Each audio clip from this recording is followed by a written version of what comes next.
A continuación, vamos a escuchar palabras del secretario de Extensión Universitaria de la Universidad Nacional del Comahue, licenciado Gustavo Ferreira. Allá.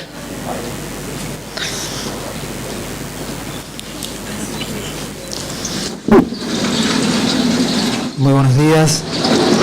Espero que esta también sea una jornada luminosa de reflexión en torno de un tema tan apasionante y tan difícil de abordar desde nuestros días como lo son la niñez y la adolescencia. Pensábamos y repensábamos a la niñez en torno de la corta historia de la humanidad. Hace 500 años la niñez no existía. El sujeto niño es una creación de alguna forma del Renacimiento. Antes, en las sociedades corporativas, en la sociedad medieval, la niñez era una instancia incierta.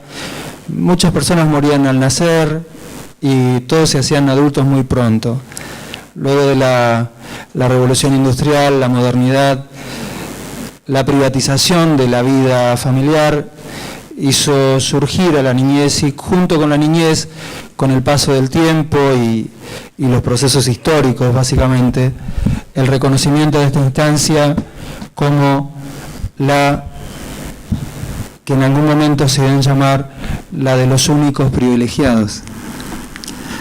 Hoy no miramos más la niñez con ojos del pasado, sino con ojos del futuro, y el futuro no nos trae justamente ni regalos de reyes, ni esas cuestiones, sino nos trae conflictos que vienen del progreso, del crecimiento, del aumento de la dependencia, del consumo, de la falta de contención, de las diferentes instancias que se dan en nuestra sociedad, producto de la competitividad, de la guerra por los recursos, de la guerra por mantenernos, de las diferencias, de las desigualdades más que de las diferencias.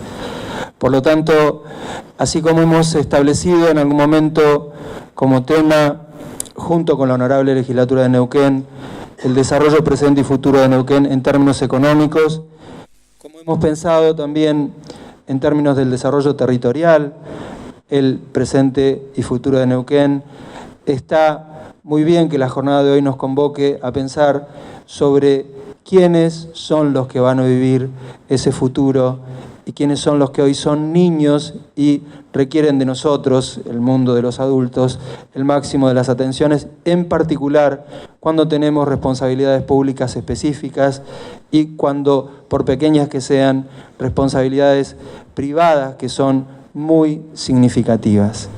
Espero que nuevamente en el marco de esta enorme empresa que es repensarnos y reflexionar en torno de los que piensan diferente, esta sea nuevamente una jornada tan luminosa y productiva como lo han sido las anteriores y que nos deje conclusiones para la acción y para el desarrollo de estas en nuestro querido territorio. Muchísimas gracias a todos, en particular a todos ustedes por comprometerse con la actividad y comprometerse con sus funciones.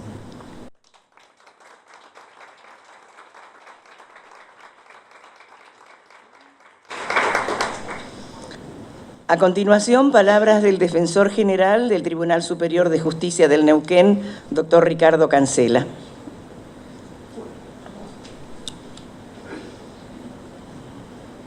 Buenos días. En verdad una sorpresa porque nunca me habían dicho esto, pero para mí es una satisfacción del Ministerio Público de la Defensa en este evento. Por supuesto que agradezco al señor vicegobernador y a los organizadores que nos hayan convocado. Y es cierto, como ha dicho quien me ha precedido el uso de la palabra, que este es un tema bastante complejo, que es un tema difícil. Me refiero a la niñez y a la adolescencia. Y también es cierto que en momentos de crisis social como el que estamos viviendo o como el que estamos acostumbrados, la niñez atraviesa por distintos factores, sea violencia, droga, alcohol, pobreza. Y por eso lo único que nos debemos preocupar, por lo menos nosotros desde este humilde lugar, es por aquellos que son los más vulnerables.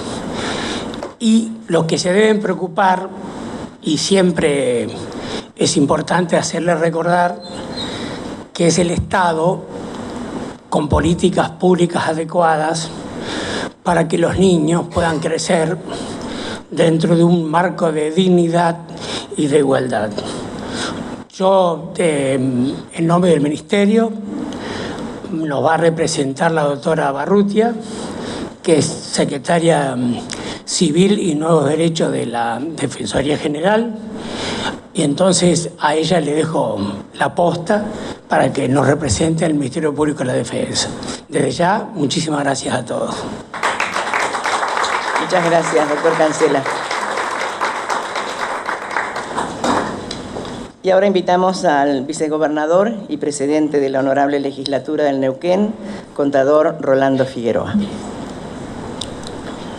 Bueno, muy buenas tardes a todos. Un gusto estar hoy dando inicio al tercer ciclo de estas conferencias que hemos dado. Muchas gracias por quienes se han comprometido con esta actividad. También, bueno, además de los presentes que ya hemos mencionado, como la FUNIDER, que siempre nos ha estado acompañando, la universidad, los diputados, a hombres y mujeres de la justicia neuquina. También está presente dentro de quienes hoy nos están escuchando la doctora Nara Osés, quien ha sido una defensora que va mucho más allá de su título, sino que es una muchas veces trabajadora de defender precisamente los derechos del niño. Así que en esta charla tan particular que Nils nos va a dar es muy especial por la perspectiva y por la óptica que lo da y con la visión que permanentemente nos brinda. Con una visión sumamente superadora en un Neuquén que siempre decimos que estamos mirando hacia el futuro, pero muchas veces no sabemos qué hacer con las distintas instancias que nos está brindando en este momento la naturaleza, una posibilidad de futuro que puede llegar a ser un gran acierto o una gran catástrofe, en virtud de las experiencias de las industrias que se llevan adelante en esta experiencia. Es un gran desafío que tenemos todos, pero permanentemente hablamos de futuro y no prestamos atención quizás hacia dónde está el mayor futuro y la mayor riqueza que existe, que es hacia principalmente la primera infancia. Nils nos habla también de un grupo etario y se va a referir después hasta los 25 años, haciendo un énfasis particular desde los 18 a los 25. Pero yo creo que en la primera infancia, que va desde la concepción hasta los primeros 6 años, son fundamentales en la vida de una persona.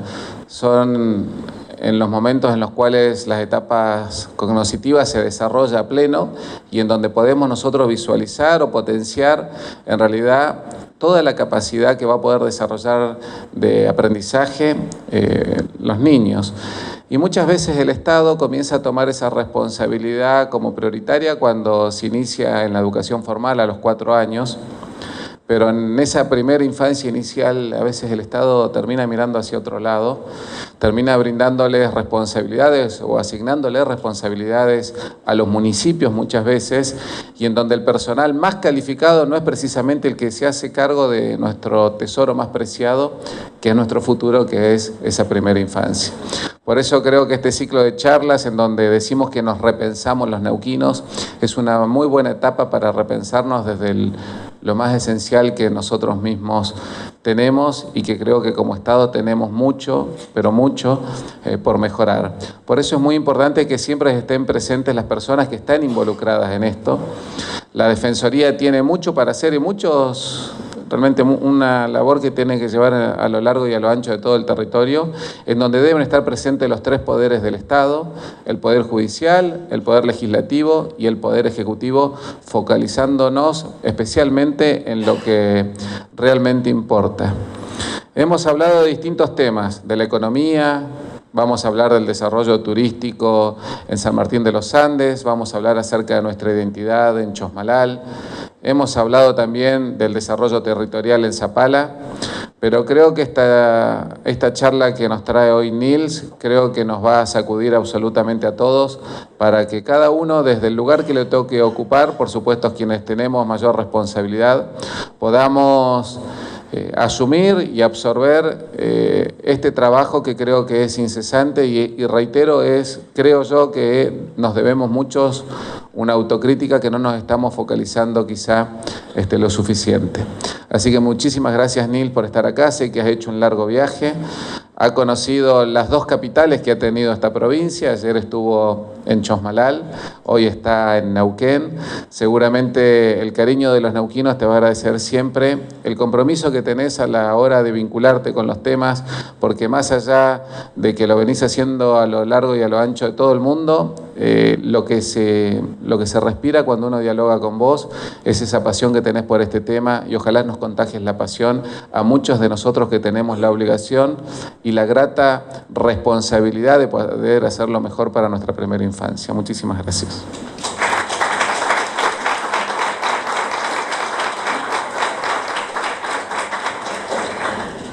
De esta manera finaliza el acto protocolar de apertura y a continuación invitamos a la doctora María Claudia Castro, defensora pública de la Quinta Circunscripción Judicial, quien va a oficiar de moderadora de este encuentro. La invitamos a conformar la mesa, y bueno, va a presentar al primer disertante, el señor Nils Castberg. Bueno, buenas tardes a todos, muchas gracias. En primer lugar voy a hacer pasar por favor a la señora secretaria Civil y Nuevos Derechos a la mesa para acompañar a Nils en su disertación, por favor. La doctora Barrutia, tal como la presentó el doctor Cancela, defensor general del Poder Judicial, es secretaria civil y de Nuevos Derechos del Ministerio Público de la Defensa de la provincia de Neuquén. Ahora sí, pasa Nils Castberg. Nils es abogado, es experto en derechos humanos, en protección de niñez, prevención de abuso, condiciones mentales y síndromes, discapacidad, desde políticas públicas e interacción directa con personas que viven en condiciones y síndromes, responsabilidad social corporativa, violencia y paz. Emergencias, cooperación humanitaria y desarrollo, VIH y SIDA, derechos humanos. Nils Castberg fue director, representante de la UNICEF, representante en Sudán, África, director regional de UNICEF para América Latina y el Caribe, director de programas humanitarios de emergencia UNICEF, diplomático en cooperación y cancillería del gobierno sueco.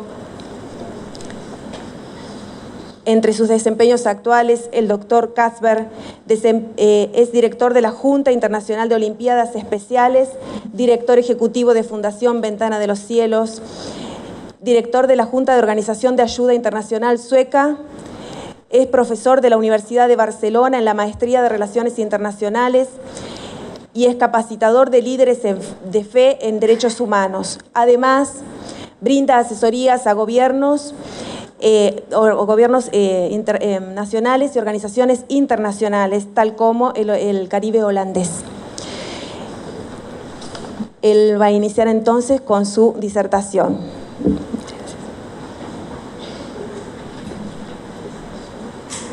¿Quieres ser? Está bien sentado, Nils.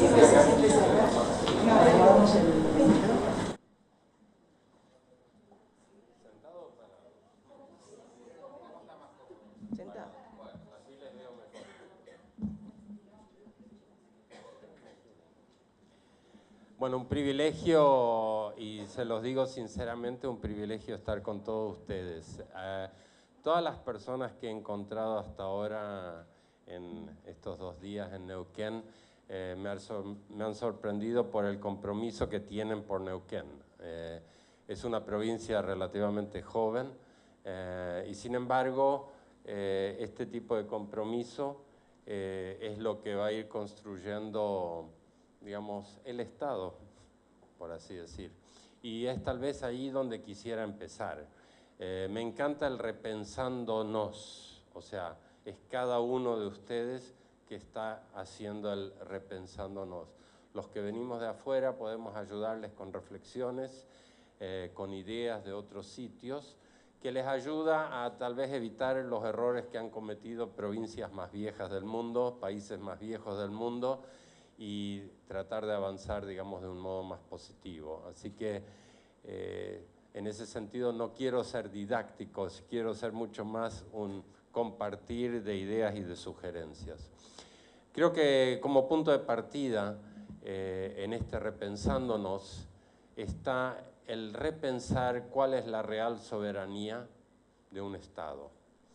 Lógicamente podemos hablar de Argentina, pero en este caso del Estado de Neuquén, por así decir. El Estado es mucho más que un gobierno. Ningún gobierno del mundo cumple con todas las responsabilidades de Estado. Vaya al país que quiera, ¿no es cierto? Por eso es que hay plataformas políticas que tratan de decir, bueno, vamos a avanzar un poquito más aquí, vamos a avanzar un poco más allá, vamos a invertir más aquí para ir cumpliendo con lo que debería de ser la responsabilidad de Estado. Quiere decir que tenemos a los gobiernos a este nivel, el Estado a este nivel, y tenemos aquellos que apoyan al gobierno, ya sean fundaciones, ONGs, etcétera, o tenemos aquellos que abogan y le dicen al gobierno, no están cumpliendo con esto, no están haciendo esto, deberían de hacer más. En general esto puede crear grandes fricciones, ¿no es cierto?, y peleas, cuando en lugar debería de ser visto como el modo de cómo conjuntamente vamos a ir construyendo Estado. En este Repensándonos, lógicamente es muy importante entonces reflexionar cuál es el Estado que va más allá de un gobierno que queremos tener dentro de X periodo de tiempo.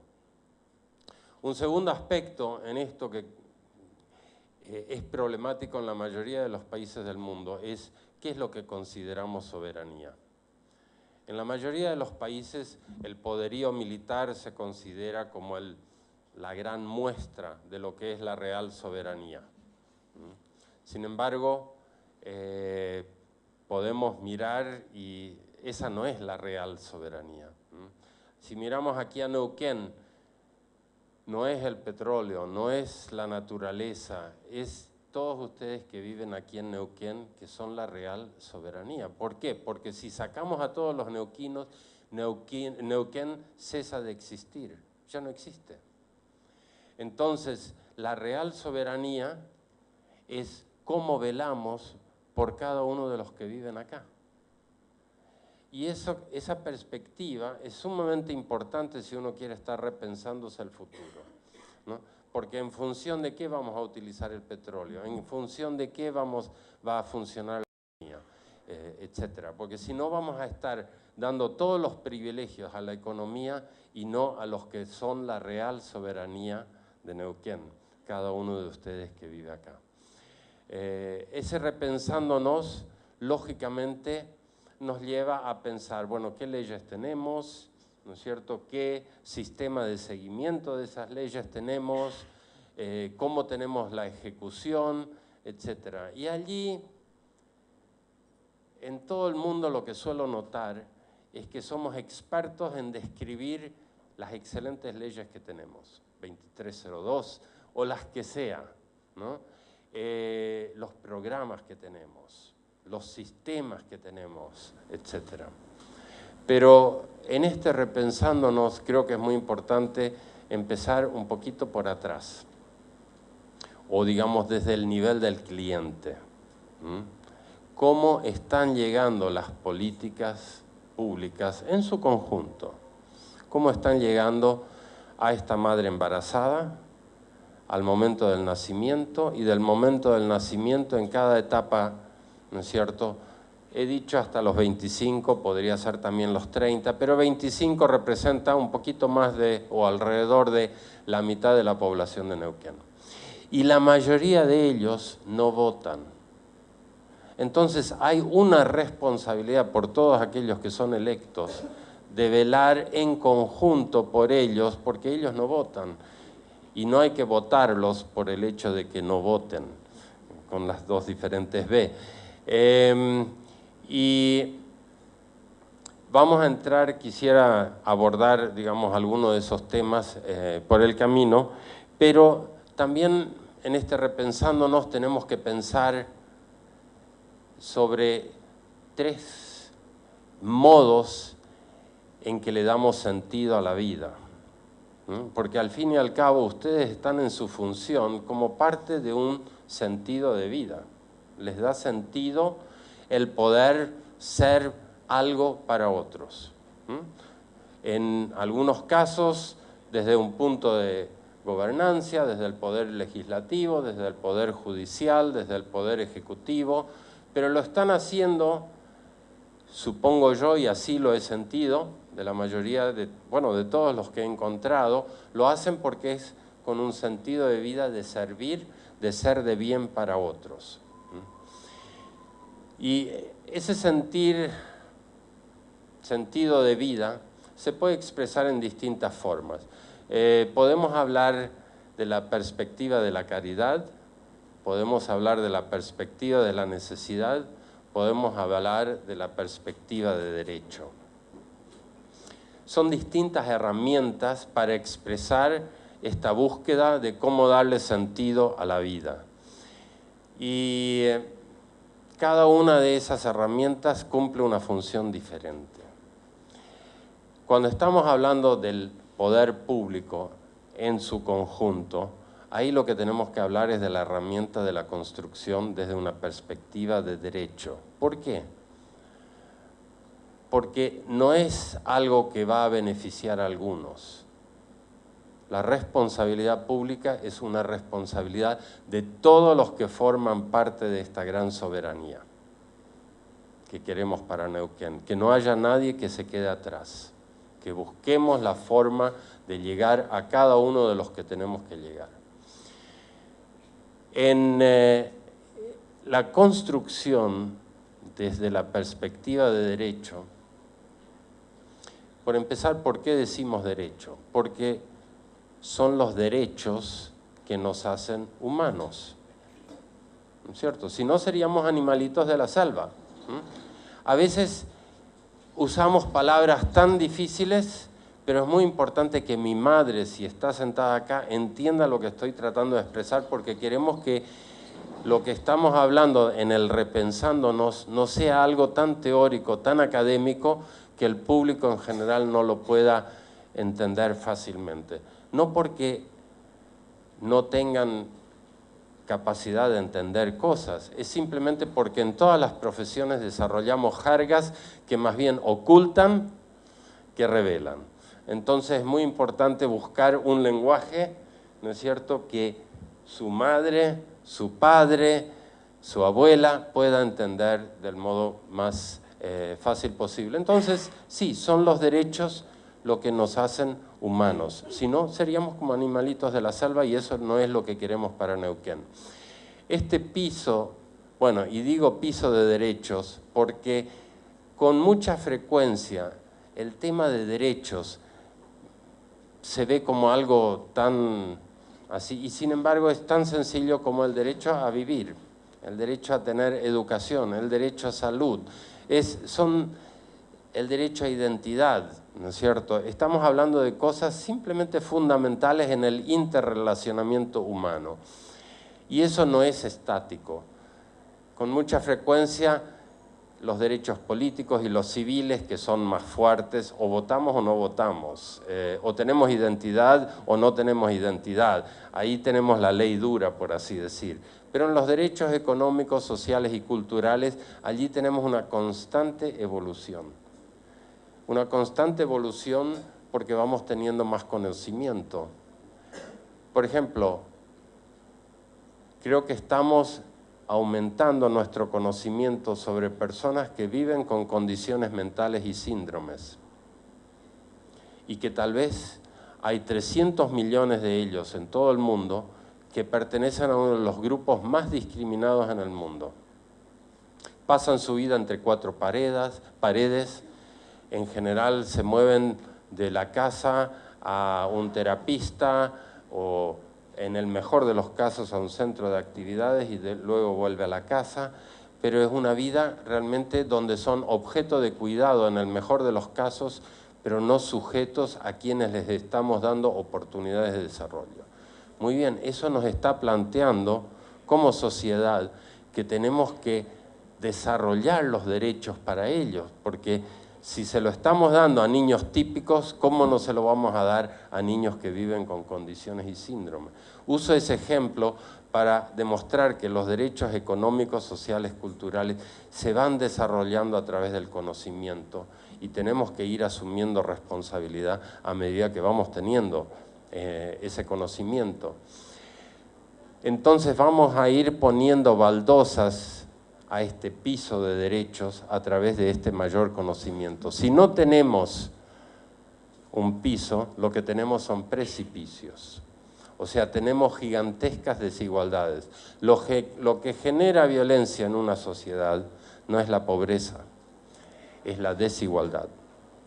Son las desigualdades las que presentan las semillas de futuros conflictos. Allí es donde pueden encontrar los futuros problemas. Si no estamos midiendo ciertas cosas, lo vamos a cosechar más adelante. Cuanto más oscuro sea mi cara, en Brasil, menos años voy a escuela. Si soy afrodescendiente, voy a ir 5 a 9 años menos a escuela.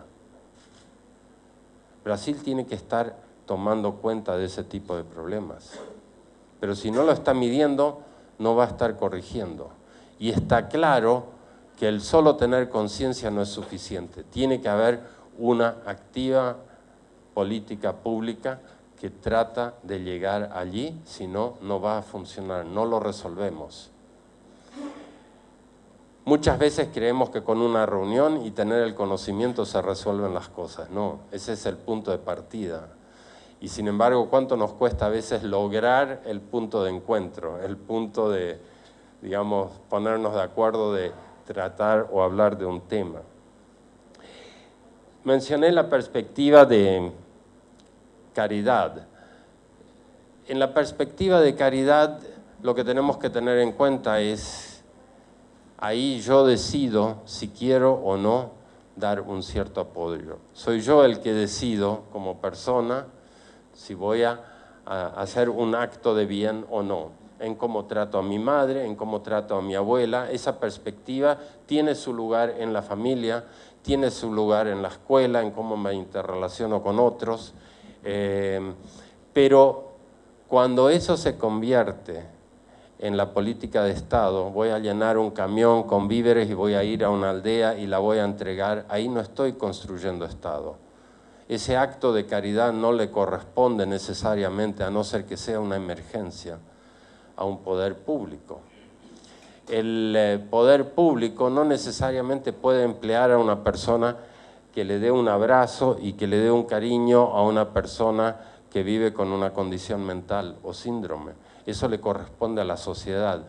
Allí lo que puede impulsar el poder público es que como sociedad aprendamos a no discriminar contra ellos, que aprendamos, digamos, a comportarnos como buenos ciudadanos, al civismo en las relaciones. Ese tipo de cosas sí podemos impulsar, pero no podemos emplear a alguien.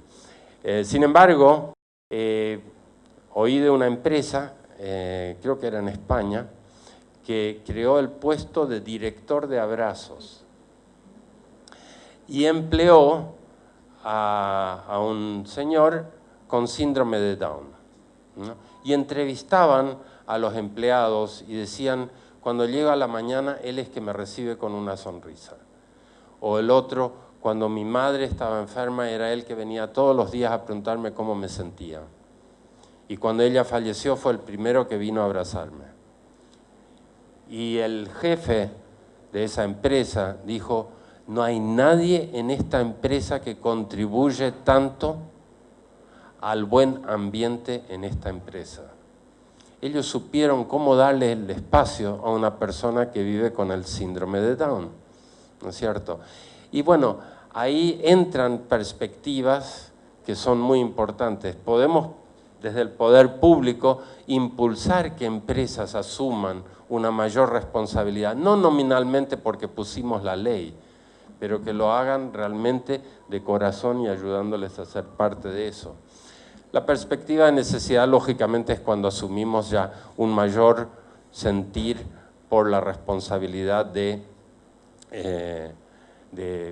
superar ciertas cosas, y eso corresponde mucho a fundaciones, corresponde mucho a los sectores de bien en una sociedad, y lógicamente un Estado tiene que tratar de avanzar en esos temas, pero lo tiene que hacer desde la perspectiva de derecho. O sea, lo que estamos haciendo es un piso de derechos para todos, no para algunos. Si confundimos esos dos, la perspectiva ya sea de caridad o de necesidad con la perspectiva de la construcción de un piso de derechos, allí va a haber muchos problemas en la construcción de Estado. En los ámbitos de la política pública, lógicamente, el Poder Ejecutivo tiene funciones sumamente importantes. Allí el problema es que tiende a ser muy estático. Se establecen ciertos modos de financiamiento, ciertos modos de funcionamiento de los servicios sociales, y si estamos evaluando programas que iniciamos hace X periodo de tiempo y tratamos de ver, ya cambió de gobierno cuando podemos llegar al estado de evaluar, y encima si tenemos mucha falta de continuidad, nunca llegamos a aprender. En Centroamérica, cuando cambia un gobierno cada 4 años, no solo cambia el gobierno, cambia casi toda la administración pública, ¿no? Entonces hay una falta de institucionalidad. Bueno, allí ya sabemos, en este Repensándonos, que ya en el año 2000 se hicieron los estudios comparando a Brasil con Sri Lanka. Sri Lanka en ese momento tenía un per cápita de $400 por habitante, mientras que Brasil ya tenía 2.000. Y sin embargo, todos los indicadores sociales de Sri Lanka eran muchísimo mejores que los de Brasil. Y la única diferencia que explicaba eso, a pesar de que Brasil ya era en esa época la 10ª potencia económica, era que en Brasil no existía la misma institucionalidad y continuidad de instituciones como la que tenía Sri Lanka. Sri Lanka tenía en esa época 72 años de supervivencia, Brasil andaba por los 65, todos los indicadores que usted elija, ¿no es cierto?, sociales, eran mucho peores en Brasil que en Sri Lanka. Entonces, la economía no es la garantía de tener buenos indicadores sociales. Ayuda, sí, pero también puede ser una maldición, como usted dijo.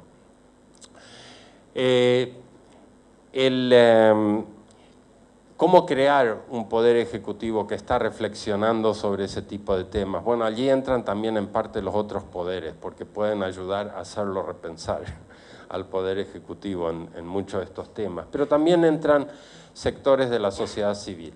Veo a representantes de universidades y Costa Rica, por ejemplo, hace cada 2 años un informe sobre el estado de la niñez y juventud en Costa Rica. Y estudian con todos los estudiantes de distintas ramas y ciencias, estudian una serie de indicadores y le dan un informe a todo el país, que implica tanto al Ejecutivo como al Legislativo, como al Judicial, pero a toda la sociedad. Porque hay muchos aspectos de política pública que tienen que ver con actitudes de la sociedad en general, va más allá de lo que es el poder público. El machismo tiene un gran impacto, tiene que cambiar, pero eso no lo puede necesariamente solo cambiar el poder público. Pueden impulsarlo, pero lo que tiene que cambiar es el chip en la cabeza de cada uno de nosotros que viven en la sociedad. Así que hay instituciones como universidades que pueden jugar un papel fiscalizador. Y yo lo que espero en este Repensándonos, ¿no es cierto?, es que puedan lograr un pensamiento conjunto de distintos sectores de la sociedad. ¿Cuáles van a ser los indicadores por los cuales nos vamos a medir y vamos a rendir cuentas. En el 2004 se estableció en Colombia un programa durante una serie de años que se llamó Hechos y Derechos,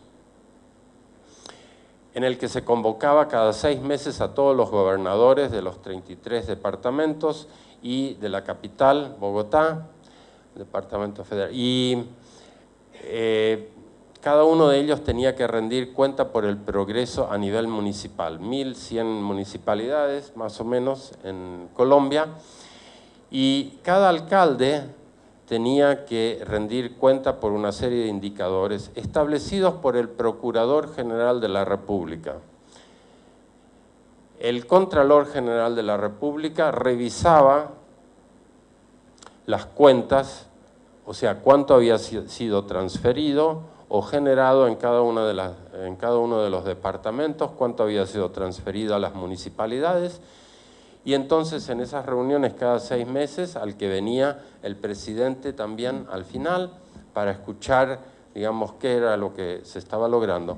Bueno, habían desarrollado 42 indicadores para lo que era el poder a nivel municipal.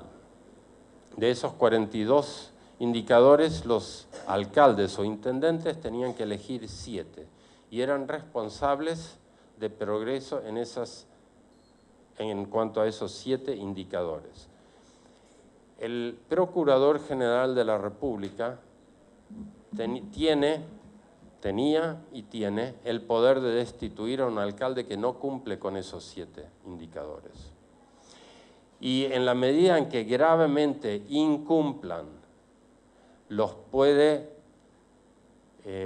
condenar a no tener una función pública por 5, por 10, por 15 años. El Procurador General de la República, por ejemplo, también tiene el poder de destituir a cualquiera de los legisladores si no están viniendo a las sesiones. Si están ausentes de demasiadas sesiones, los puede destituir de su cargo. Lo mismo con ministros que están incumpliendo gravemente con sus funciones. Pero volviendo al programa de Hechos y Derechos, de repente los alcaldes sentían, o los intendentes sentían una responsabilidad de cumplir con lo que se habían comprometido a cumplir. Y generó, por ejemplo, una mejora enorme en todo lo que era acceso a agua potable en zonas rurales, acceso de agua potable en las escuelas que no lo tenían, una serie de mejoras tal vez demasiado larga para entrar. Un programa similar en 1.450 municipalidades del nordeste de Brasil. Brasil tiene 5.500 municipalidades. En 1.450 del nordeste, que es semiárido, que es relativamente más pobre que el resto de Brasil, allí se instituyó un programa donde se premiaba, se daba un premio, lo llamaban el sello, a las municipalidades que lograban más progreso en una serie de indicadores que se publicaban de antemano en cuanto a progreso en niñez y adolescencia. Todos los alcaldes competían el uno con el otro quién tenía más progreso. Y se volvió claro después de 4, 5, 6 años que los alcaldes que no ganaban el premio no eran reelectos.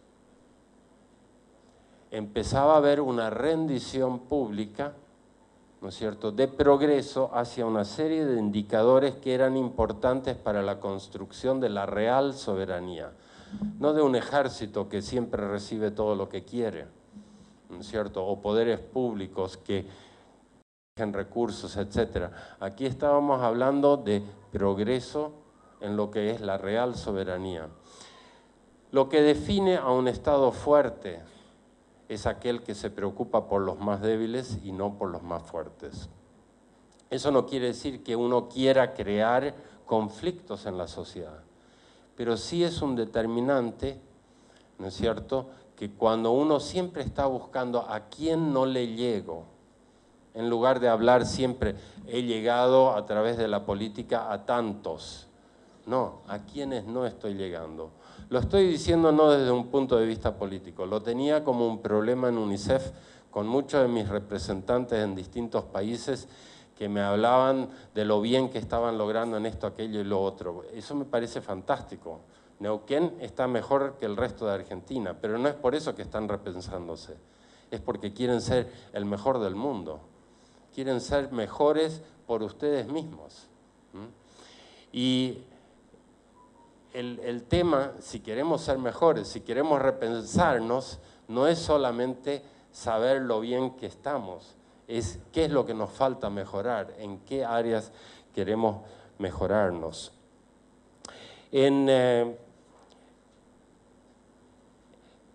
Quiero tocar algunos puntitos antes de terminar sobre este eje desde el inicio del embarazo, la concepción, al nacimiento y cada una de las etapas, para dar algunos ejemplos, algunos pocos, de los temas en los que deberíamos de desarrollar buenos indicadores que nos ayuden a ser los mejores legisladores del país y del mundo, ¿no es cierto? Y los mejores actores en el Poder Judicial, a los mejores actores en el Poder Ejecutivo.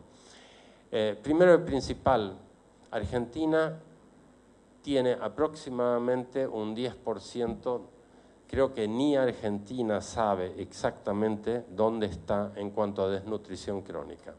Desnutrición crónica es diferente a la desnutrición aguda. La desnutrición aguda es principalmente el hambre del estómago, digamos. Se puede resolver en 6 meses y en general relativamente superado en Latinoamérica, aunque quedan sí bolsones, y ya vamos a hablar del tema de disparidades y de los bolsones y vacíos. Pero durante el embarazo, estuve en Chosmalal ayer, nacen cada año 600 bebés en Chosmalal. De esos 600 bebés que nacen en Chosmalal, 180 nacen de una niñita de 15 años o menos. De 600, 180 nacen de una niñita de 15. Imagínense si ustedes tienen una hija o un hijo, imagínense esa hija de 15 años o menos. Lo que yo ya les puedo decir es que cada una de esas niñitas fue objeto de abuso sexual por muchos años. ¿Y dónde estaba el poder público para ayudarlas? Ya el solo indicador de que ella está embarazada y que va a dar a luz a un nuevo ciudadano de Neuquén, que sí es importante estar preparado para darle la bienvenida. Tenemos 9 meses de notificación de que va a llegar. No hay excusa para decir que el obstetra estaba en su despacho privado en vez de estar en el hospital público.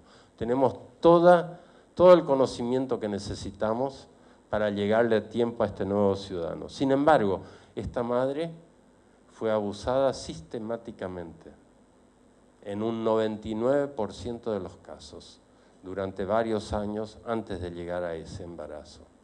¿Y dónde estábamos? Los adultos que teníamos que protegerlo.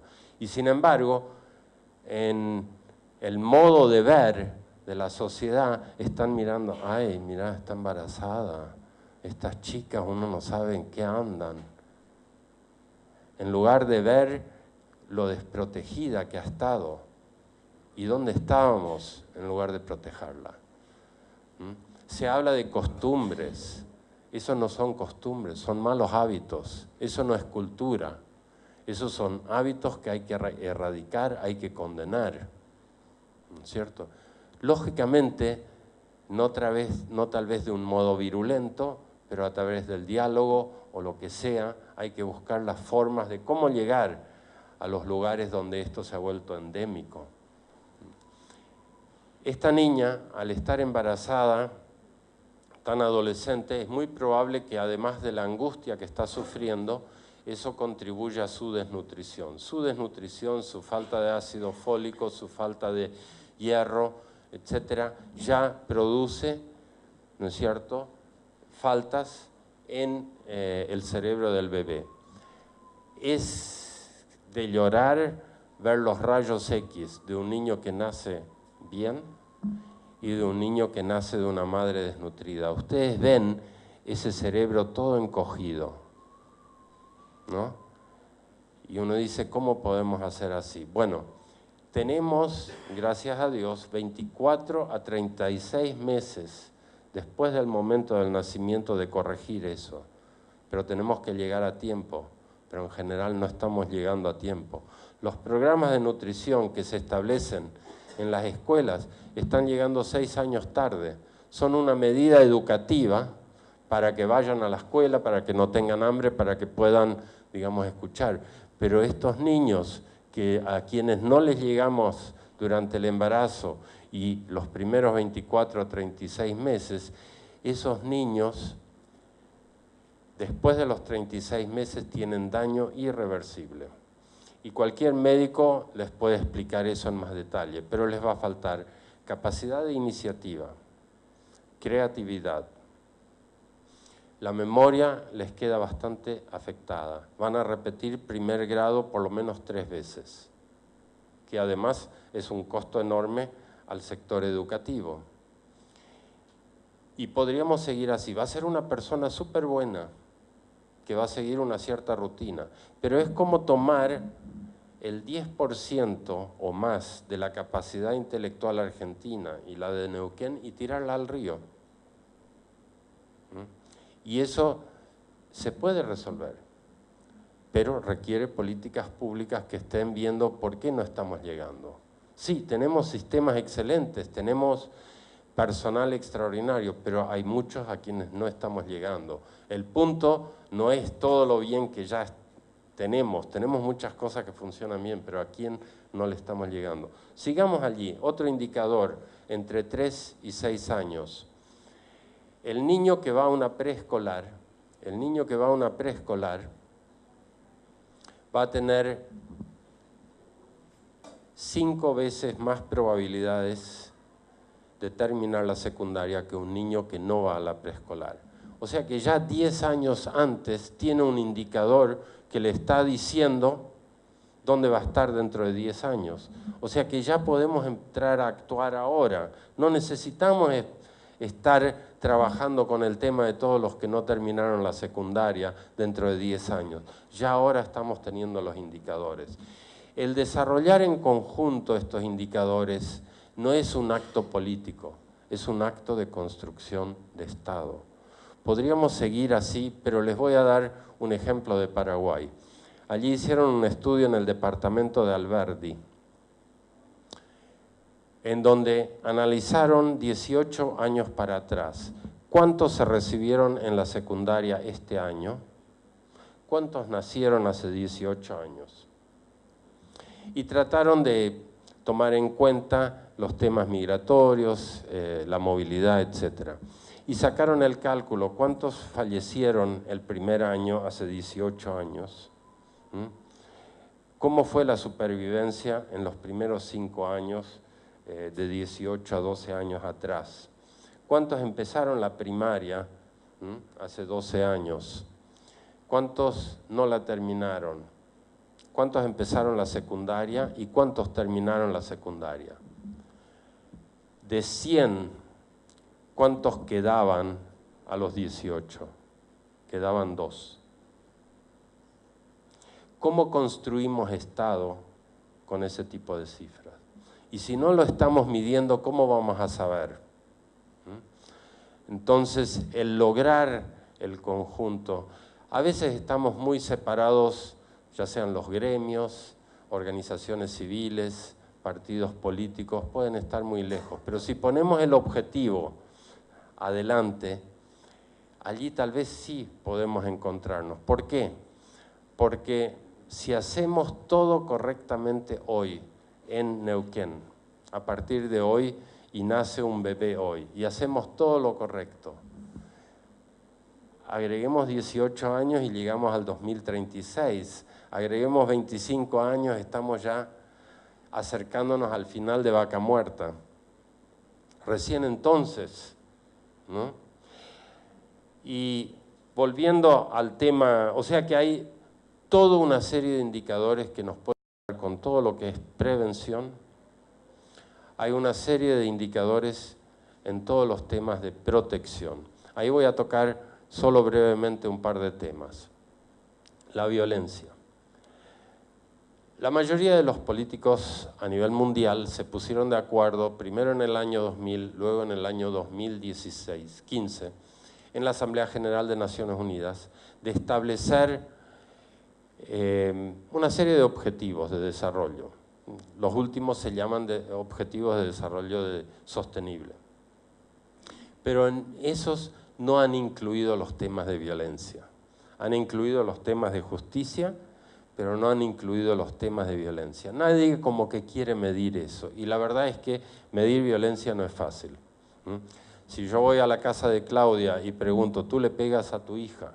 ¿Tú le pegas a tu hijo? ¿Tú cometes actos de violencia? Etcétera. Va a ser bastante difícil hacer una encuesta. Es bastante difícil las mediciones. Hay estudios internacionales al respecto. El principal lo tenemos por el doctor Paulo Sergio Piñeiro, presentado a la Asamblea General de Naciones Unidas en el 2006. Y identifica que la violencia se da en 4 ambientes. Se da en el hogar, en la escuela, en instituciones y en la comunidad. Son los 4 ambientes. Si queremos ir superando los temas de violencia, son en esos 4 ámbitos que tenemos que actuar. Sin embargo, donde más se da la violencia es en el hogar y en la escuela. Los ambientes donde los niños deberían estar mejor protegidos, de 0 a 18, es donde aprenden la violencia.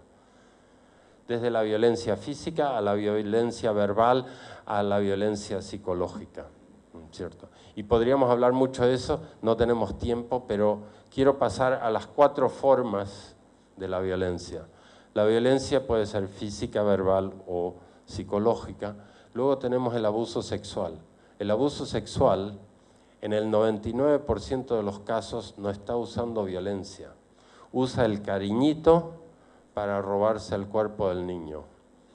La mayor parte del abuso sexual contra niños antes de los 8 años de edad es contra niños varones, pero ellos casi nunca hablan de eso. A partir de allí la proporción cambia y es mayoritariamente contra niñas. Sin embargo, las madres siguen cuidando más de sus niñas que de sus niños. Y bueno, ahí hay temas, muchos temas a tratar de cubrir. Y luego tenemos el abandono y la negligencia, ¿no es cierto? Son las 4 formas de violencia contra la niñez que tenemos, y cada una requiere un abordaje particular y requiere un seguimiento especial. Sin embargo, acá tenemos al Poder Judicial y ellos les pueden contar con lujo de detalle lo difícil que es dar seguimiento a un caso de violencia intrafamiliar. Y creo que el vicegobernador y presidente de la Cámara Legislativa nos contó, creo que de las ovejas, ¿no? Un caso que traumatizó a muchos, bueno, a mí también cuando lo oí, y nos describe, en todo caso nos tiene que impulsar a la importancia de la prevención. Es tan difícil la protección que tenemos que hacer todo lo posible para no llegar allí. Pero allí un gran indicador empieza con la violencia en las relaciones íntimas, entre el hombre o en la pareja. Y ahí tenemos tantas muertes en las relaciones íntimas. Y me pregunto, no sé la exacta cifra que Argentina está usando. Hace unos años era 72, alguien me habló de 200. No sé dónde está, si está en 70 o si está en 100 o si está en 200. Pero digamos que sea 72 como era hace unos años. Si 72 policías murieran en distintas partes del país por alguna causa especial, díganme si no sería objeto de un estudio, digamos, profundo por parte de todas las autoridades para tratar de analizar cómo puede ser que mueran 72 policías todos los años. Aquí estamos hablando de mujeres que mueren por violencia en las relaciones íntimas. Y eso en general es el tip of the iceberg de toda la violencia que se está dando en el hogar y que afecta también a la niñez. Así que bueno, nuevamente hay una serie de indicadores que hay que desarrollar, pero tal vez el abuso sexual contra niñas, el alto nivel del embarazo temprano que tienen en Neuquén, es un indicador de altos niveles de abuso sexual. Y en general el que comete, el perpetrador, tiene la llave de la casa. O sea, tiene la confianza de entrar en esa casa. Entonces tenemos que, como política pública, tratar de llegar mucho antes en todos esos temas. Quiero terminar en la tercer P. Les hablé de prevención, les hablé de protección, quisiera hablar un poquitito de promoción. En general, uno puede oír, no en general, pero en muchos hogares, cuando los adultos están sentados alrededor de la mesa y el niño quiere decir algo, le dicen, quédate callado que estamos hablando acá nosotros. La exclusión del niño en el diálogo. Hoy en día, el promedio del tiempo que un padre o una madre le habla a los ojos a su hijo o a su hija anda alrededor de 11 minutos. Ese es el tiempo que uno le está dando. Si yo le quiero vender a usted un carro usado y le hablo de lo excelente que está, lo bien que anda, llega a 180 kilómetros por hora en una recta sin problemas, bueno, no se lo cuenta al policía, y sin embargo no le miro a los ojos. Le quiero vender el auto, pero no le miro a los ojos. Es muy probable que no quisiera comprar ese auto porque se pregunta, ¿por qué no me mira a los ojos? El mirarnos a los ojos es sumamente importante para un niño en la construcción de su identidad. Y sin embargo, en general, la mirada al ojo es para reprenderlo, no para construirlo. El toque, usamos el mal toque, pegarle en todo caso, en lugar de el toque, el buen toque que construye.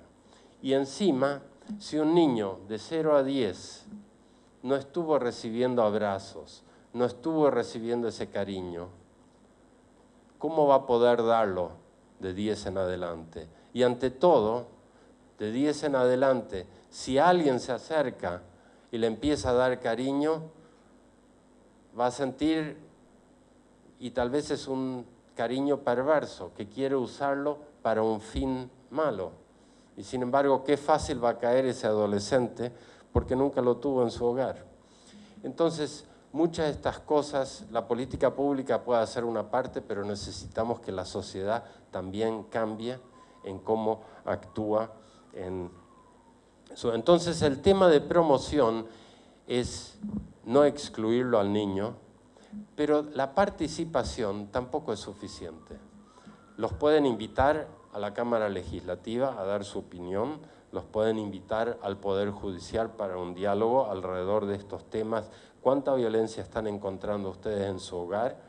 Eso lo han hecho en otros países y ha sido muy fructífero para todos los que lo han hecho.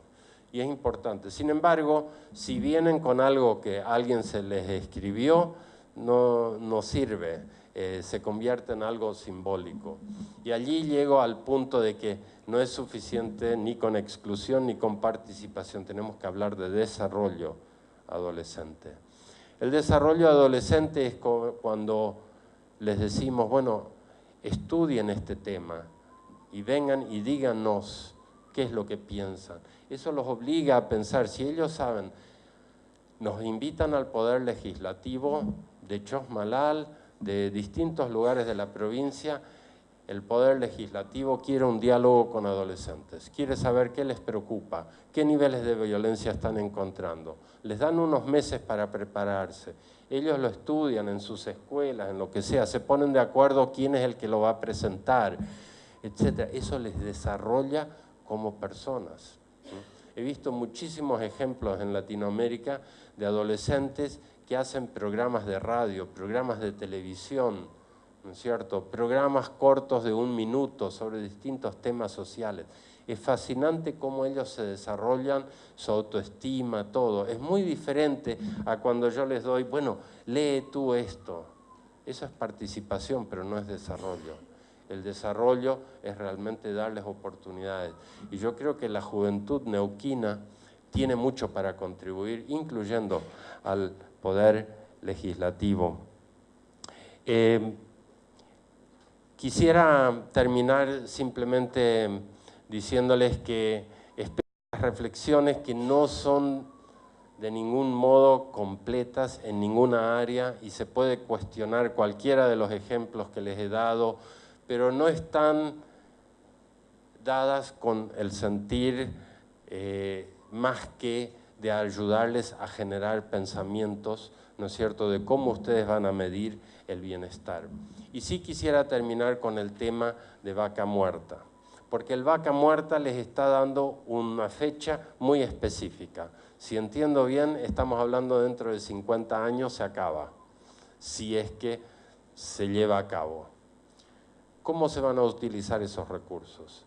¿Se van a utilizar esos recursos para nosotros o vamos a usarlo para crear fondos que sigan existiendo dentro de 50 años? ¿Vamos a vivir sobre los intereses generados por las regalías que eso genera? Más bien que usar las regalías. ¿Cómo vamos a hacerlo?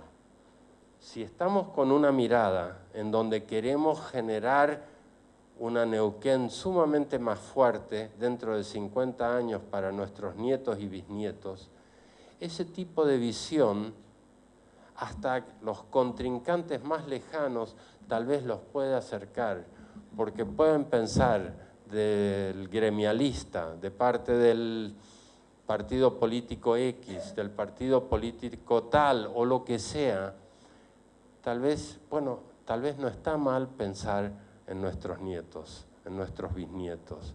Y que ellos dentro de 50 años, cuando piensen, digan, fueron esos gobiernos 2018 a 2025 o lo que sea, fueron los que crearon el bienestar del cual estamos viviendo hoy.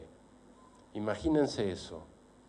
Y allí busquen cómo superar los virus a toda la política pública, que hay muchos. Uno de ellos es el tema de corrupción. No hay inevitabilidad de corrupción. No es inevitable de que haya corrupción, pero sí requiere repensándonos. Y les deseo éxito en todo eso. Gracias.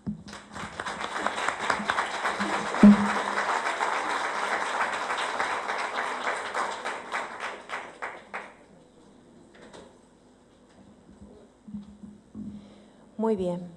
Vamos a avanzar con la ponencia de la doctora Barruti, entonces, sí, y dejamos, discúlpenme, dejamos las preguntas para el final, ¿sí?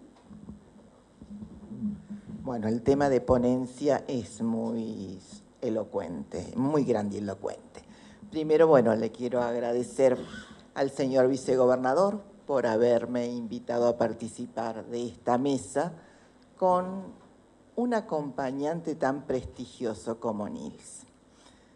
Y cuando nos recibimos la invitación en la Defensoría respecto de integrarnos a esto, dije, bueno, ¿qué le podemos compartir nosotros, alguien que viene con un recorrido tan rico, tan profundo, tan mixturado con muchas realidades? Y fue el título de la convocatoria, el repensarnos, el que me fue llevando. Y me llevó a un lugar que había recorrido hace 3 años atrás, y era en esta misma casa. Cuando una ley que habíamos pensado, compartido, desde varios espacios, nos interpelaba a los neuquinos. Y con mi compañera Nara Osés, que está acá, y Mónica Micone, Ese día vinimos corriendo a encontrarnos con la vicegobernadora. Por eso no es este un espacio desconocido o poco oportuno, sino creo que es un espacio, esta casa nos ha visto encontrarnos, desencontrarnos, recurrir a ella cada vez que nos han interpelado en nuestro hacer. ¿Y a qué me refería cuando les decía de que ese septiembre del 2015 nos había traído acá? Era una ley que se acababa de sancionar en ese momento, que trataba la conocida ley de hogares, Encarnación, ¿lo recuerdas? Que trataba cómo se iba a normar aquellas instituciones donde teníamos que alojar a nuestros niños, niñas y adolescentes que no podían estar por graves riesgos con su familia. Y allí lo habíamos pensado, lo habían trabajado numerosos diputados y sorpresivamente se cambió el eje del abordaje que se le venía dando a los temas de niñez en la provincia del Neuquén. Y fue ese artículo 2 donde dijo que de ahora en más todas las situaciones de los niños, niñas y adolescentes que tuvieran que atravesar la dolorosa experiencia de una medida excepcional iba a estar reglado por una ley nacional, la 26061. Y no quiero hacer de esto una charla jurídica, porque creo que no ese es el sentido, sino es dónde nos encontramos o en qué marco nos encontramos quienes trabajamos el tema de niñez diariamente como distintos actores en esto que Niels decía, la real soberanía de un Estado. Todos, provengo del Poder Judicial, específicamente de la Defensa Pública, pero somos todos actores públicos que tenemos que ponernos a repensar cotidianamente todo lo que nos falta. Y en ese pensar todo lo que nos falta tenemos que pensar qué es lo que cada uno debemos hacer. Y no como una elección ya, sino como una obligación del cargo. Y es oportuno, porque me trajo esta reflexión, decir que la provincia del Neuquén, la mayoría de los que estamos acá, es algo que conocemos bastante, pero no viene mal volverlo a pensar. Tenemos desde hace 19 años una ley que se hizo a la fragua de la Convención de los Derechos del Niño. Esa tan querida 2302.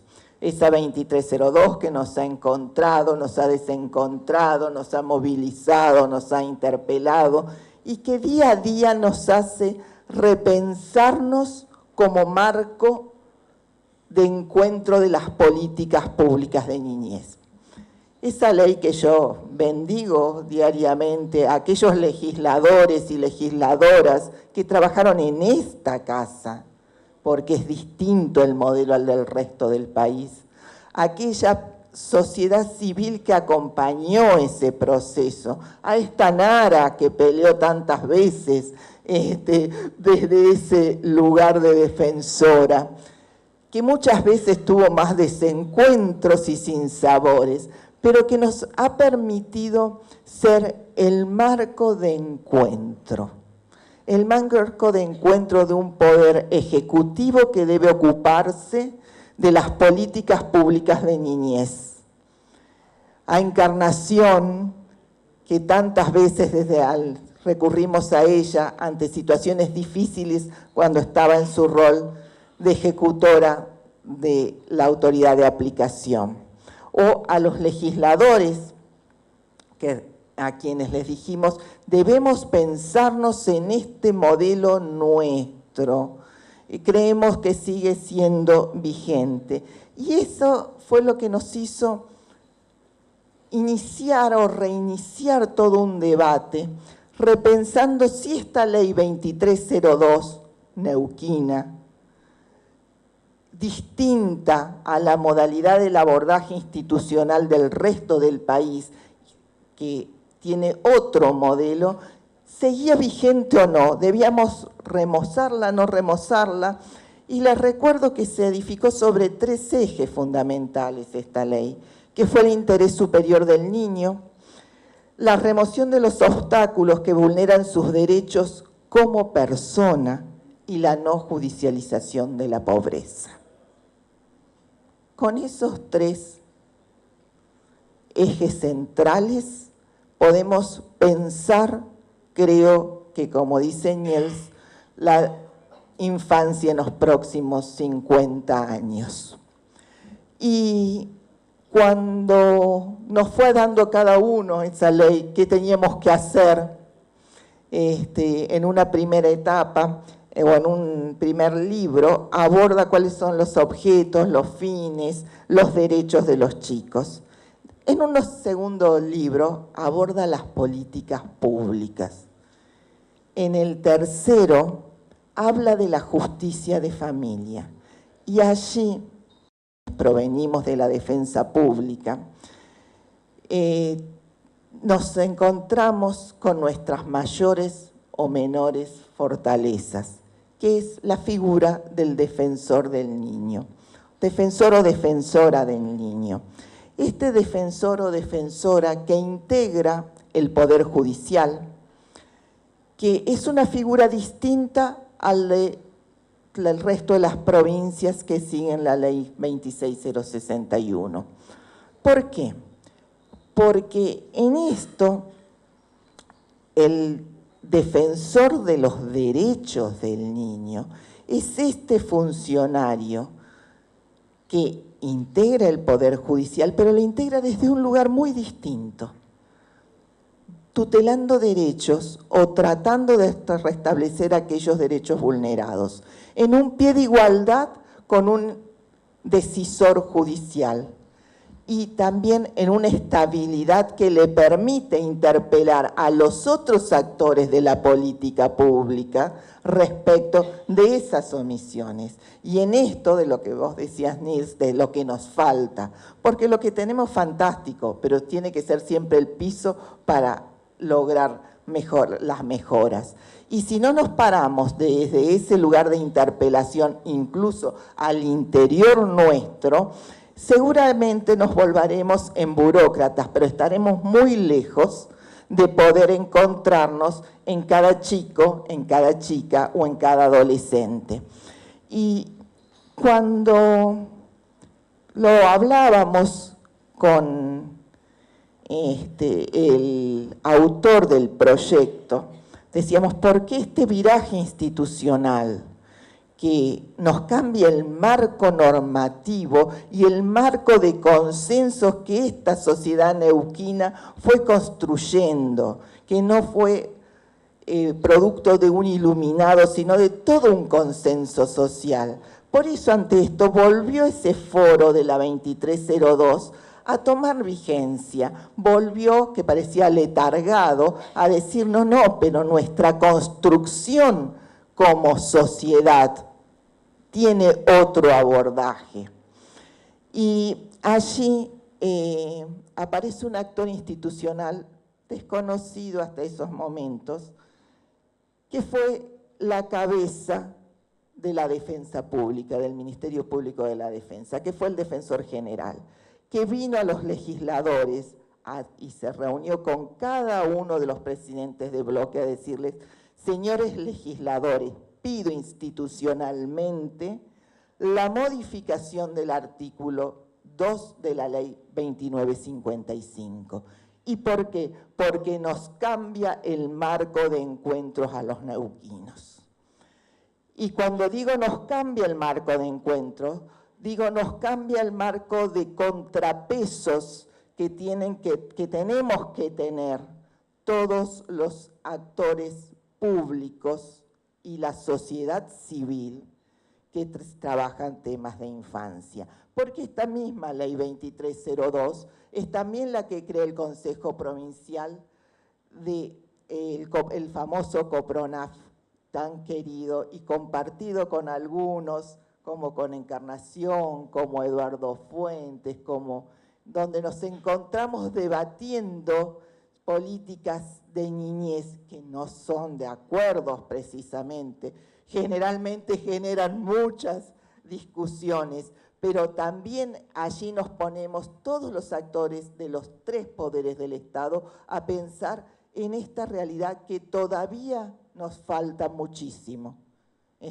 Nos falta muchísimo desde muchos lugares. Retomaba un concepto que recién decía Niels, ¿qué piensan los adolescentes de ellos? Recién, después de muchos años de sesionar el COPRONAF, en diciembre se pudieron sentar por primera vez los consejeros adolescentes a decir qué es lo que ellos piensan de sus adolescencias y de sus infancias. Nos costó muchísimo. Lo estamos construyendo entre todos. Nos genera interpelaciones a los adultos permanentemente, desde el formato con el que nos vinculamos hasta los planteos, las cosas que los adultos creemos que son las que les interesan a las adolescencias y a veces cuán lejos de ellas nos encontramos. Pero independientemente de todo el desafío que implica el hacer, creo que podría darle muchas razones desde lo técnico, diciéndole por qué es de aplicación que el marco normativo en el cual nos tenemos que encontrar todos los neuquinos en los temas de niñez y adolescencia es la 2302. Desde que es una facultad que la provincia del Neuquén no delegó a la nación, desde la soberanía provincial, desde que este modelo forma parte de una construcción social de esta comunidad. Pero fundamentalmente creo que nos sigue siendo una herramienta válida para repensarnos permanentemente como actores de las cuestiones de niñez. Y cuando decimos los chicos que carecen de cobertura social médica en la provincia del Neuquén y que tienen y sufren quemaduras, bueno, hubo una defensora del niño interponiendo un amparo para decir hay que llegar rápida y oportunamente, e interpeló al mismo poder público. Si no estuviera ese actor institucional, seguramente se habría diluido en los vericuetos que nos demanda los trámites administrativos y las cuestiones de salud. O cuando tenemos que decir, los hogares donde temporariamente están nuestros chicos no se encuentran en las mejores condiciones, somos también quienes trabajamos en la defensa pública, no solo abogados, sino nuestros equipos interdisciplinarios y demás, quienes interpelan a esta parte que nos falta. Somos la piedra en el zapato, generalmente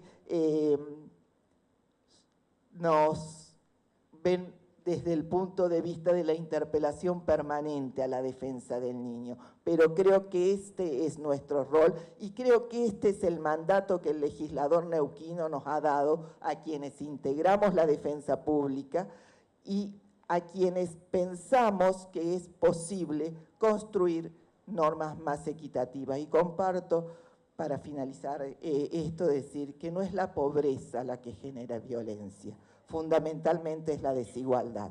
Y no podemos hablar de remociones de pobreza si no generamos mayor igualdad e inclusión.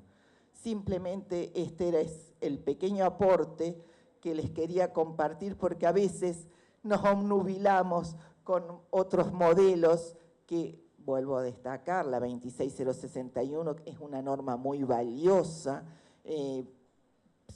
tiene 5 años, es posterior a la 2302, con lo cual ha recogido parte de la experiencia, pero proviene de otro modelo distinto, donde allí es la autoridad administrativa la que es la encargada de las políticas públicas. Nosotros sostenemos que esta 2302 tiene mayores contrapesos y nos genera mayores fortalezas y contralores a quienes operamos en el tema de niñez. Simplemente les quería compartir esta reflexión y muchas gracias por el espacio.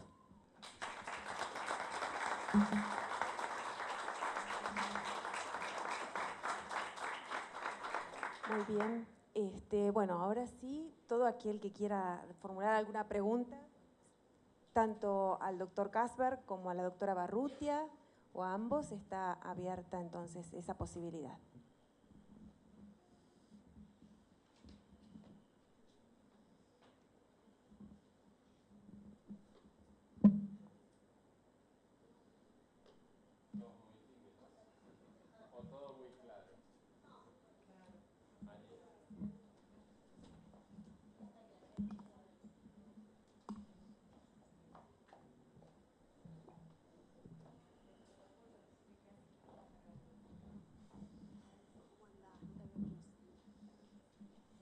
Buenos días.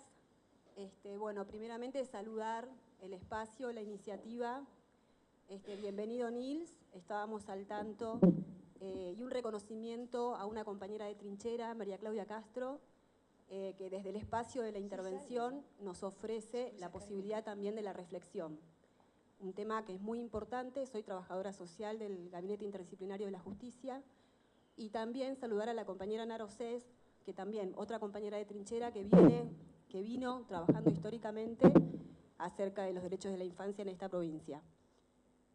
Son reflexiones en esto de repensar. La primera, lo que decía Nils, acerca de que los avances en materia de derecho tienen que ver o tiene incidencia en las alternancias de los gobiernos. Yo le quiero decir que una particularidad histórica de esta provincia es la continuidad de la conformación del Estado, el gobierno y el partido.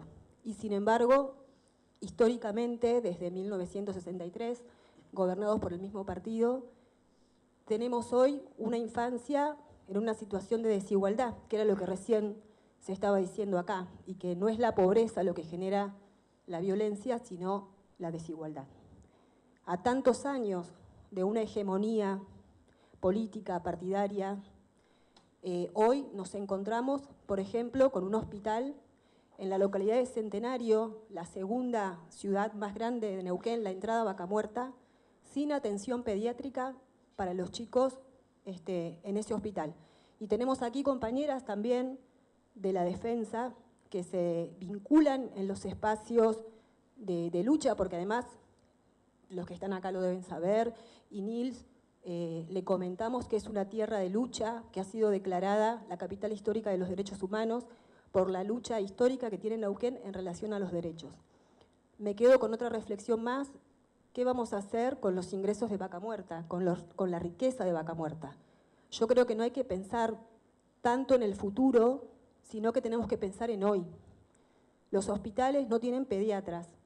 Los niños de la segunda ciudad de Neuquén, una ciudad que se configuró históricamente desigual, tienen que viajar y trasladarse para la atención acá. Y eso sucede en el resto de los hospitales, pero me refiero en el hospital de Centenario porque es el hospital que se encuentra en la entrada a la riqueza de Vaca Muerta.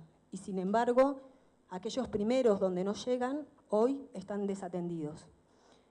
Así que bueno, serían esas dos reflexiones, agradecer tu visita y celebro que se haya dado en Chosmalal esta actividad que, bueno, la repercusión nos han contado que ha sido muy buena. Gracias por tu visita.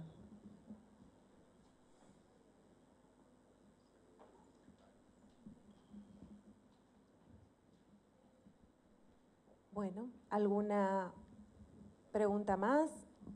¿Alguien que quiera compartir? ¿Alguna otra reflexión? Sí.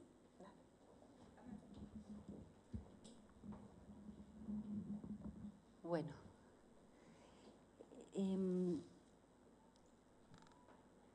esta provincia, como vos dijiste, tiene una legislación en la que nos sentimos orgullosos y como dijo quien habló antes que yo, tenemos terribles déficits también.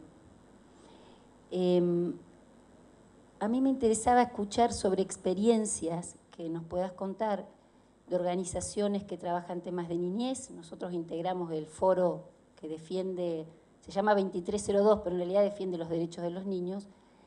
¿Qué incidencia pueden tener organizaciones respecto de los presupuestos, la generación de las partidas de los presupuestos y el control de esos presupuestos? Porque, por ejemplo, la doctora Barruti habló de la ley de hogares, que es una ley muy importante, pero al no tener, pienso yo, y esto es una opinión para conversar, una pauta del presupuesto, es muy difícil. Vos lees el presupuesto y no está desagregado cuánto es lo que corresponde a los hogares. Y luego quienes trabajan en el área de aplicación de las leyes tienen terribles dificultades para obtener mínimos presupuestos por momentos. Por momentos esto es estable, por momentos es crítico, suele ser diciembre, suele ser enero. Si nos podés contar de algunas experiencias que nos ayuden a pensar. Sí, tenemos. No sé si hay alguna pregunta adicional antes de contestar en conjunto. Bueno, muchas gracias. ¿O quieres empezar tú? Bueno, lo que mencionas del centenario, etcétera, es justamente parte del repensándonos. O sea, a quién no estamos llegando y qué es lo que hace falta, etcétera. Así que, digamos, lo tomo como un comentario reforzando el tema general que está detrás del repensándonos y que está detrás de esta conversación aquí. En cuanto a Vaca Muerta, lógicamente hay tremendas necesidades actuales.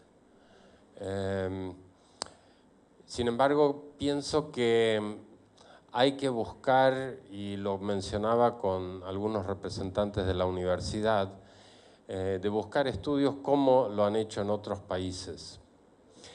La historia de la industria de la extracción es una historia sangrienta y terrible. Miremos a Bolivia con sus 500 años de extracción y dónde están. Así no queremos que sea Neuquén. Tampoco queremos que sea como en Angola y tampoco queremos que sea como en Congo. Riqueza, o sea, no hay casi celular en el mundo que no tenga algo que viene de Congo. Y sin embargo están sumidos en un conflicto y sin embargo los que vienen y manejan esas minas de donde sacan lo que tenemos en los celulares, vienen en jets privados y aterrizan en distintos lugares del Congo y sin embargo todo alrededor ahí hay gente muriendo. Lógicamente, gracias a Dios no vamos a estar ni cerca de eso. Sin embargo, creo que hay que ver, por ejemplo, Noruega es un país petrolero. Ellos no tocan para el presupuesto de hoy nada de los ingresos. Todo entra a un fondo. La política solo puede utilizar una parte de los intereses que generan los fondos creados por las regalías. Es de ese modo que ellos están asegurándose que haya para hoy, pero que también dentro de 50 años estén tan prósperos y más prósperos que hoy. Si empezamos a usar hoy las regalías, no va a quedar nada dentro de 50 años. Entonces tenemos que encontrar nuevos modos de hacerlo y encima cuando todavía sabemos que en Argentina hay graves problemas con los temas de corrupción. Quiere decir que lo mínimo que deberíamos hacer es fondear los fondos hasta que tengamos un modo de cómo controlar y evitar los temas de corrupción, ¿cierto? Porque eso es un virus y un cáncer que va quitando la cohesión social, ¿no? ¿Quién va a estar pagando impuestos cuando ve que los líderes, algunos líderes pueden estar enriqueciéndose de un modo ilícito a tal magnitud? Ya sabemos de épocas históricas que la deuda externa argentina correspondía a la evasión de divisas en sus épocas, digamos, de hace 30, 40 años, etcétera, etcétera. Ya tenemos una larga historia. Entonces, el repensándonos tiene que incluir elementos que no podemos seguir haciendo las cosas como las hacíamos antes. En cuanto a experiencias sobre control de presupuestos, análisis presupuestarios, hay muchos ejemplos. Tal vez el más interesante e institucional que vi era el de Paraguay. Ellos lo llamaban gasto público en la niñez y la adolescencia. Y les puedo dar más detalles, incluso de aquí estoy yendo a Paraguay, así que si me dan a quién quieren que ellos se pongan en contacto con ustedes, puedo asegurarme de que eso suceda. Y ellos regularmente hacen un estudio general del gasto público en los diversos temas que corresponden a niñez y adolescencia, desde cuánto se presupuestó hasta cuánto se utilizó, así como estudios particulares o individuales en temas específicos que van surgiendo. Así que hay ejemplos donde sociedad civil, en colaboración con organismos internacionales y con universidades, pueden hacer un trabajo conjunto que no pueda ser visto como partidario y donde todos los partidos políticos, digamos, pueden tomarlo en serio, por así decir.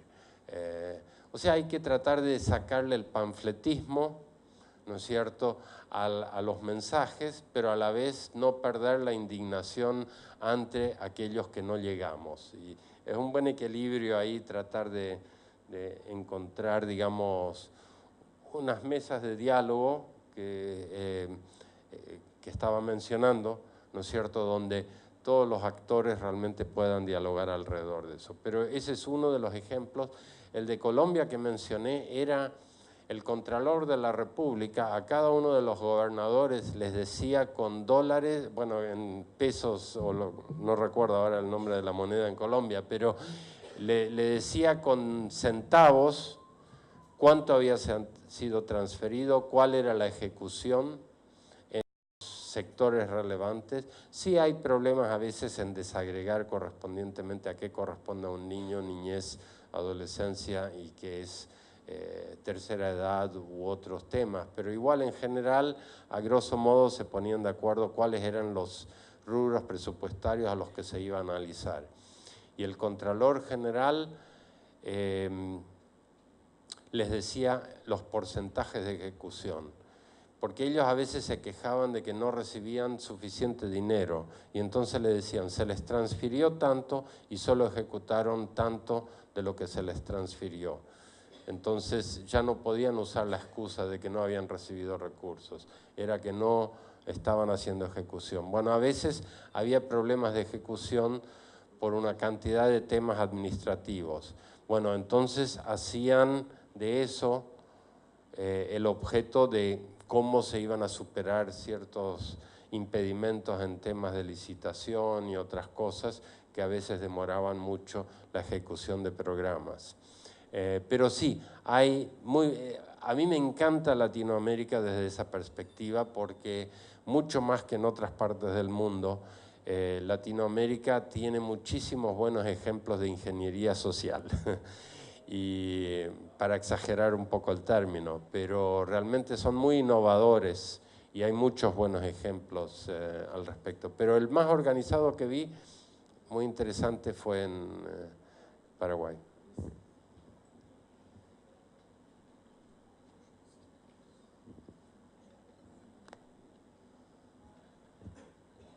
¿Alguna pregunta más? ¿Alguna reflexión para compartir? ¿Alguna inquietud?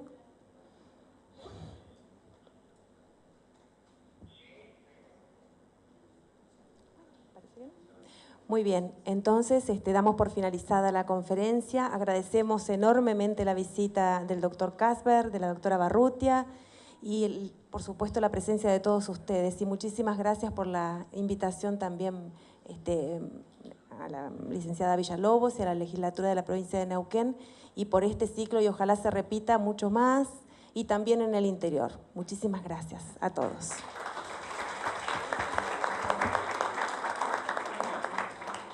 Muchas gracias a todos y los invitamos a pasar al hall a compartir un coffee break.